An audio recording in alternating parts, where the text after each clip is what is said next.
A subtle but crucial step in managing stakeholder data is considering who are our stakeholders and how do we capture information related to them in a way that reflects reality so we can most effectively engage with them. So let's think about that. We have a project. What type of stakeholders are impacted by our projects? Well, at the most basic level, we have individuals and groups. So an individual is an individual person with no affiliation to a group. And a group, well, there's a variety of different types of groups, from businesses to governments to NGOs that are impacted by projects. But let's drill down a bit. How are these individuals connected to these groups? And how are groups and individuals connected to our projects? So starting at the top level, individuals are connected to groups through memberships. So an individual can be a member of a group. Let's do an example. We have a stakeholder. Her name is Clara Allen. So the individual is Clara Allen. And the group is the City of Ogallala. And Clara is a member of the City of Ogallala because she's the mayor. So the mayor is the membership, the city is the group, Clara is the individual.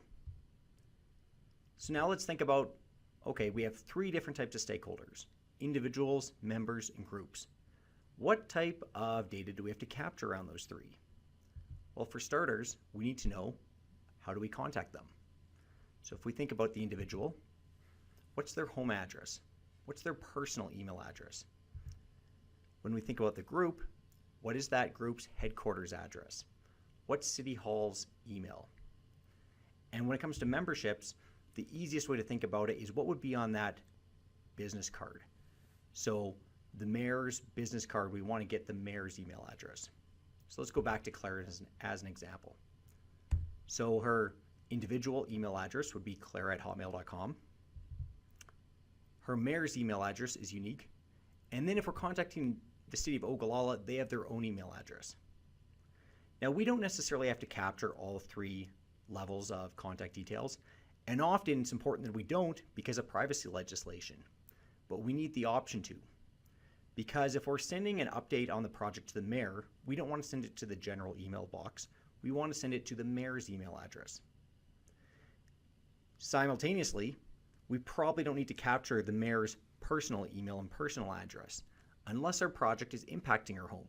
Then we may need to engage with her as a landowner in addition to being the mayor.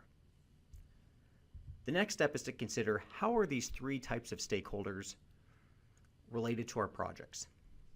So there's a variety of different ways that stakeholders are impacted by a project, and they may be unique to your organization. You may want to categorize them uniquely, but we need to put them into different lists and categorize them so we understand that this individual is a landowner for this project, and this group is an emergency responder, and likewise. That will allow us to effectively engage with them. So when we say, I need to contact all emergency responders, we've already got them categorized that way. The final step is, okay, we understand all the relationships to this one project, but what about all the projects that we're engaging with these stakeholders around, or all the different phases of that one project? They may have different roles and different relationships to each one of these different projects.